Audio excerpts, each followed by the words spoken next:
Welcome to the Crazy Cool Family Podcast with Don and Suzanne Manning. Parents, what if we could give you the power to transform your family into something absolutely amazing? A family where everyone is healthy, gets along, loves Jesus, and has great purpose in life. Hey, let us flip your thinking to unlock the power God has given you to create your own Crazy Cool family.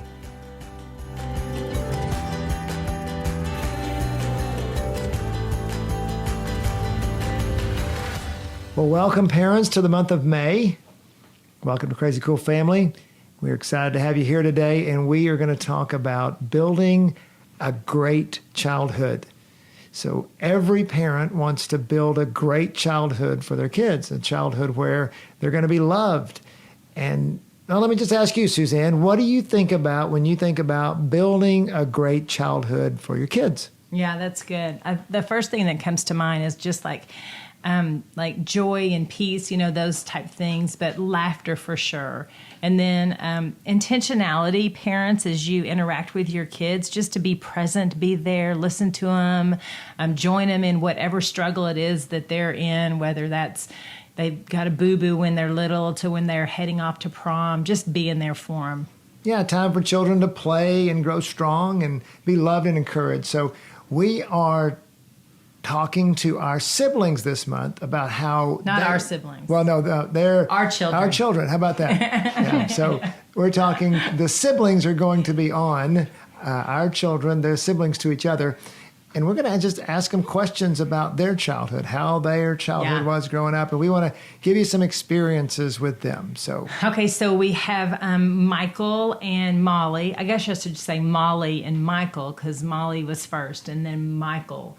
But so, Michael, tell us a little bit about Mollie.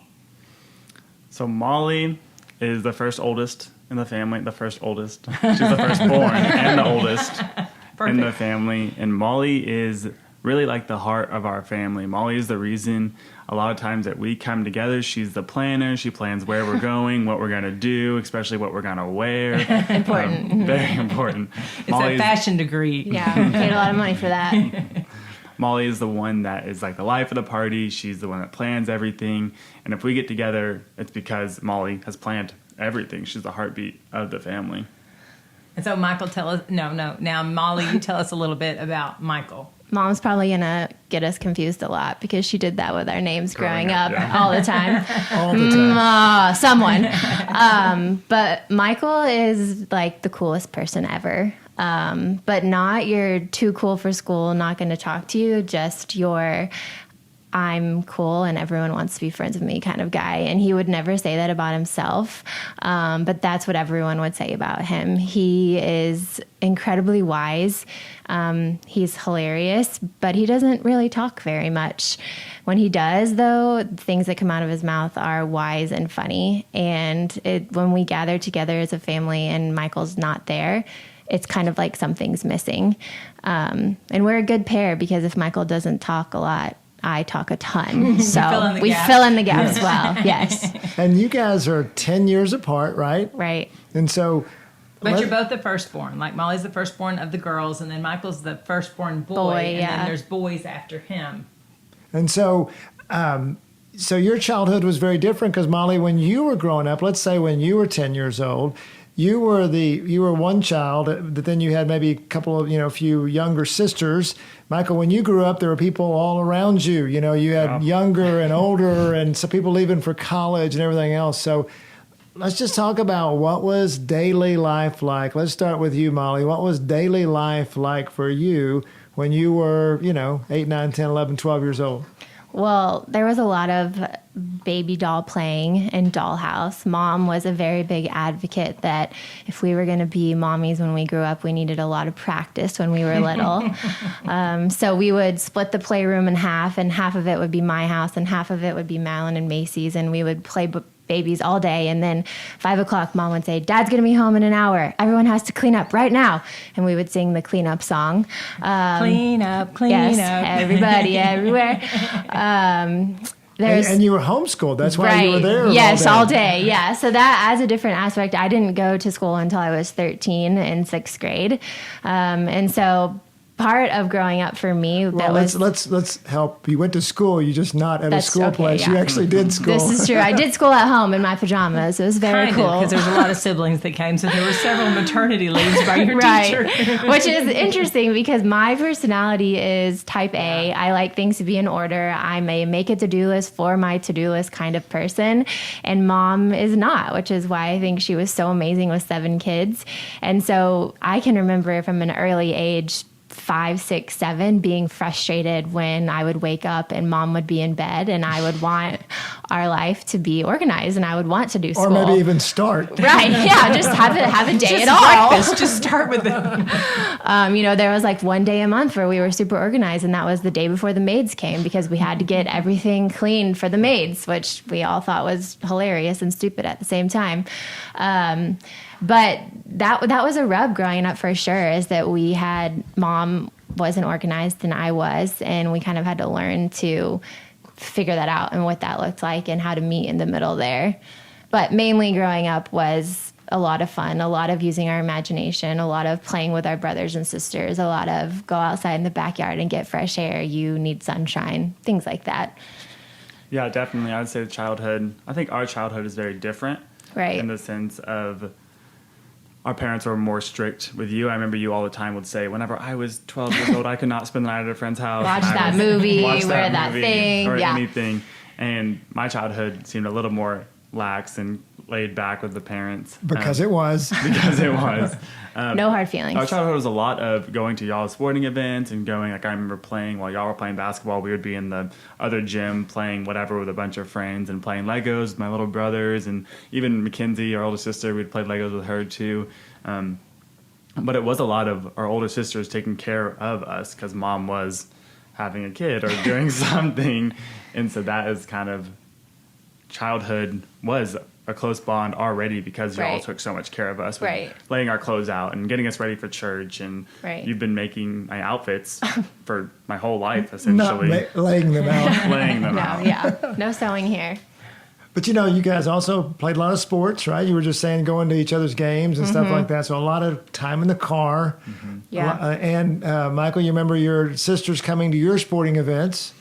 Yes, that. I wish I didn't remember that. What? You Whatever, loved he it. loved it. Whenever I was little, probably playing baseball. I played a lot of baseball growing up, and every time we'd go to the championship game or we would make it as far into a tournament, all 4 of my sisters would show up and sit in the middle of the bleachers and just scream and scream and scream. We were in so the middle. proud of you. Y'all were so loud. They were so obnoxious. So obnoxious. In the quiet, slow game of baseball, there's 4 girls in the bleachers just high-pitched screaming the entire time. But so would you say that, when you looked at the house you grew up in, or the environment, the culture you grew up in, and then look at somewhere your friends grew up, what would you say about our house and maybe other houses that you were at each other's houses, the environment, the culture of those homes, and what was good and what made you scared and what you loved? Yeah, I think our house, despite having so many small children, there was definitely chaos. It was a mess. There was toys everywhere. It was so peaceful. There's so much love. Mom and Dad, you guys would talk about the honesty of the struggles of your marriage or things that were going on in your faith, but you never fought in front of us ever. And so it just was peaceful that way. And then you really pushed for and created and wanted us to have peaceful relationships between both of us. Mom, you mentioned intentionality earlier in creating a childhood, and you were intentional in everything you said to us and all the ways that you disciplined us. And I think for me, going to friends' houses, the biggest difference was I knew that no matter if I came home and made a mistake or messed up or got in trouble, quote unquote, when I went to my friends' houses, their parents were judgmental towards them sometimes, or I felt that the way that their parents were going to be if we did something wrong or didn't go to bed at a sleepover when we were supposed to, that they were going to come down on us. And at our house, it was more, hey, that's not how we act. That's not what the Mannings do. Or you even included us in on, okay, you made this decision. How, what are the consequences of that? And what do we feel like the best action is to take for that? So what'd y'all get in trouble for? Going back to that real quick of saying like what was different about the houses, I think one of the things that was really different as I started going over to friends' houses and say like, or someone would come over to our house and they'd be like, hey, dude, I'm thirsty. Can I get a drink of water? I'd be like, yeah, it's right there. Go get it. Because that's what Mom would always do is I'd be like, hey, Mom, I need some water. And she's like, get it yourself. And she would give us responsibility. And that's how you have 7 children. You empower them to serve themselves. And that's it. And so I would go to a friend's house and I'd be like, hey, can I get a drink of water or something like that? And their mom would like bust out of the room and get it for me and like hand it to me or give me a sandwich or something like that. And I was always kind of like taken back because like I always did that from ourselves just because Mom would teach us Since you how were to 2. do it. Since we were young, we would make our own food and she just gave us that responsibility. And I think that's something different in the households. Right. And it caused us to be a little more Independent. And, Yeah. But I think what we got in trouble for, number one, was not getting along with our brothers and sisters. That was just not an option. We had to. And then I think, talking back, or if we asked Mom to do something and she said no, and then we went and asked Dad, I remember asking. Ooh, that was bad. Yeah, asking to go to. That's because Dawn and I were never on the same page, so we needed our children to be. Well, yeah, I remember wanting to Sure. always hang out with friends after church, and church on Sundays was nap time. No matter how old we were, we went home on Sundays and took naps because that is a day of rest. And so I would ask Mom, and she would say, "Oh, I don't know, maybe go ask your dad." And I would go to Dad and say, "Mom said I could go to so and so's house," which was not the case. So then got in trouble for lying. I don't know. Yeah, that makes me think about just the Sabbath thing.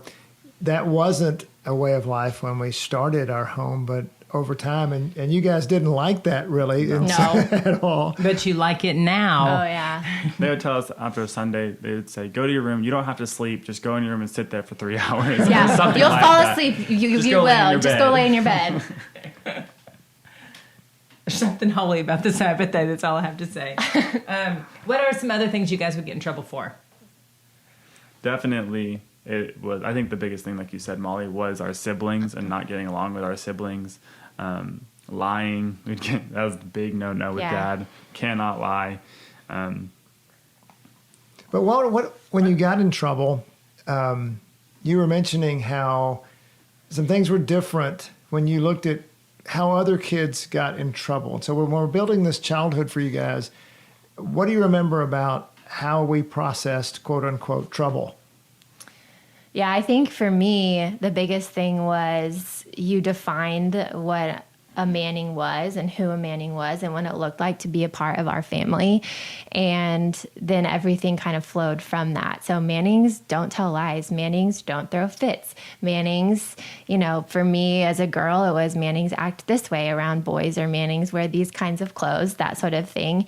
And all of that was synonymous with because we follow Jesus and we love Jesus, and not even because Jesus is a rule follower and commandments and all that sort of stuff. It was just, we love Jesus and we follow what he asks us to do. And as a Manning, that's what we're called to do. And so I think that from that created the conversation of when we got in trouble or we did something outside of those realms, that's where the conversation started. It wasn't from a place of judgment or you failed us. It was just, hey, that's not how we act. Right. I think it was not y'all condemning us, but inviting us to a better opportunity. Right. And so, I remember me and Maddox would not be friends growing up. I was a punk to him, and we were just not good friends. But every single time after I get a lecture from Dad or something like that, Mom would come back in and say, hey, Maddox is really cool. Y'all are going to be best friends. And that was so mind-boggling to me whenever I was a little kid, because that was I could not see that happening at all. And these past 2 years of my life, me and him have become best friends. And I'm just now seeing the fruit of my mom just speaking that into me and declaring that over to me. So I think that is where it really changes. Is if she was just going to get mad at me and condemn me for getting mad at my little brother, our relationship would not be what it is right now. But because she was inviting me to something better, I could see where I'm going. And now we're best friends. Right. Yeah. It's almost like you wanted to be a part of what they were inviting you into, and they included you in creating that culture and creating what a Manning looked like and creating how we acted as a Manning. Right.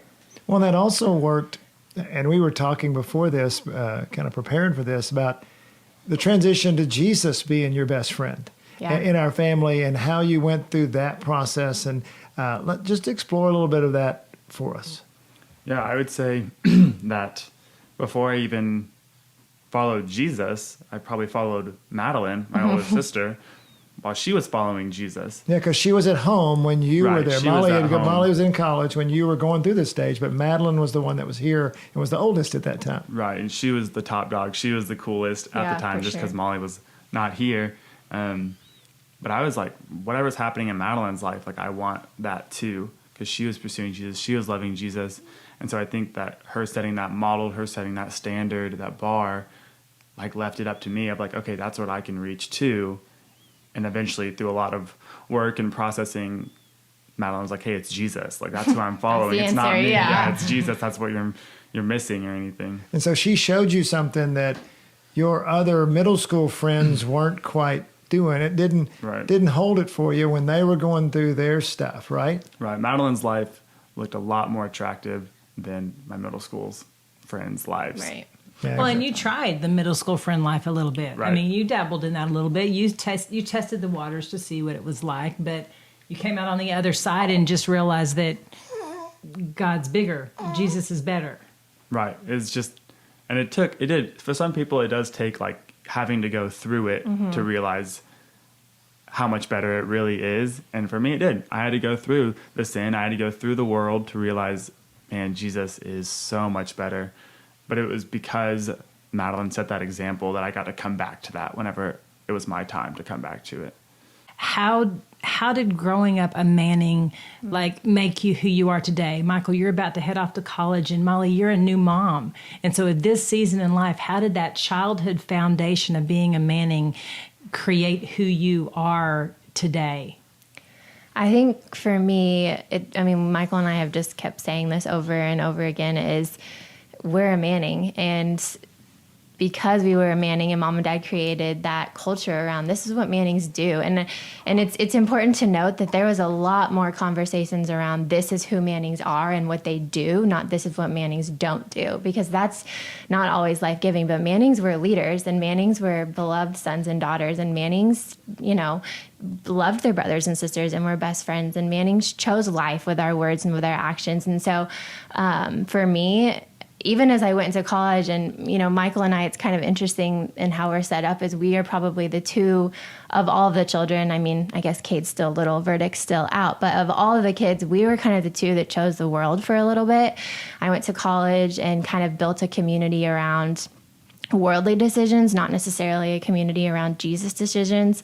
And that entire time, I wasn't choosing what a Manning did, I was choosing what the world did. And I was missing out. Like, a lot of times kids go to college and they choose that life because they feel like they're missing out on what the world has to offer. And I did it for a little bit and realized I was missing out on what the kingdom had to offer. And it was because mom and dad created for us from a very, very early age that as a Manning, we choose kingdom things. And so being a Manning, therefore, then created for the rest of my life the automatic thoughts, the automatic actions of I love Jesus, and everything flows from that. And as I'm raising a son and as a family with Damien, we've talked about, well, what does our family do? How do we shape that culture? How are we going to give our kids that kind of, hey, this is what we do because this is what Jesus calls us to do. And that can be applied to anything. Anything you do in life comes from what you were commissioned, I guess, as a kid early on. And we were commissioned to be Mannings and to be world changers and kingdom followers. Yeah, and I think it really is the concept of always being invited into something better. Right. With whenever going through middle school and going through this worldly phase, as you said, Mackenzie, my older sister, was always inviting me to something better. Mm-hmm. Always inviting me to get out of this, I think y'all call it the funk phase that I was in, just through middle school. Middle school. God bless middle schoolers. And Mackenzie was always there. Well, yes, I felt like she was always there to invite me just to something better. So I think that is a lot more of what it is of not necessarily condemning. Mackenzie not once said, I can't believe you're doing that, right. Which she had so much right to say that. But she was like, hey, want to come hang out with me and my friends and do this? Or, hey, you want to come and go to church with me and this? And so it's just always inviting us to do something that's better than where we were before. Which is what you'll do in college, I feel like, too. Yeah. That's what created and how being a Manning helped you, I think. Right. And so let's wrap up on that, parents. We talked about how we're building an awesome childhood for our kids. Let's end with that statement is, so many times kids feel like they are missing out and therefore they go to the world. They want to abandon their family because they think they're missing out. Let's flip that. We need to create a culture in our homes and with our God and in our homes where our children feel like they're missing out if they go the way of the world. That's kind of what you guys are saying, right? Yeah. That you felt like that you were, and you didn't know it at the time, right? But you were 13 years old or 15 years old or even in college, and you start going, hey, I am missing out if I don't follow the ways of God. And okay, yeah, it's a narrow road. Yeah, I'm making some decisions, and I may not be doing some things that my friends get to do, quote unquote. But in reality, we are missing out. If we need to create a culture in our homes where our kids feel like, which is true, they are missing out if we don't follow, because God has everything to offer to us. Yeah, and I just want to say that the enemy is alive and well, and he's out to kill, steal, and destroy, and he wants to do that with your kids. He wants to pull them in with the ways of the world, whether that's technology, friends, love, sex, rock and roll, whatever it is. He's got a plan and he's got a ploy. He's out for your kids and he wants them. But so does God, and so does the kingdom. The kingdom has a purpose and the kingdom has a plan, and the plan is your family. And that's the minutes and the time that you invest in your kids and what happens underneath the roof in your home. That's where you're going to win. That's where you're going to get them to choose God, is in your bed times, in your bath times, in your dinner times, in the car going to and from, when you weave Jesus into the conversation, when you worship at church together or whatever that is. That's how you build that place that they want to choose. Yeah, so let's wrap up. Give you a takeaway, which says, go talk about with your spouse and say, what is it we're going to build our home on? What do we want? Whatever your last name is, Jones, Johnson, whatever it is, what do you want the Johnson family to look at? What do you want the Jones family to look like? And start to think about how you're going to instill that in your home. Write down 3 things. Don't overwhelm yourself. Write down 3 things and say, and then do one. And then do one. And then we're going to try to implement their home. So glad you're with us today. Thank you, Mollie. Thank you, Michael, not Madeline. See? I do Both parents. Mollie, Madeline, makes me one of those. Whichever. Love you guys, and love you parents out there listening to us. Go be crazy parents. crazycoolfamily.com.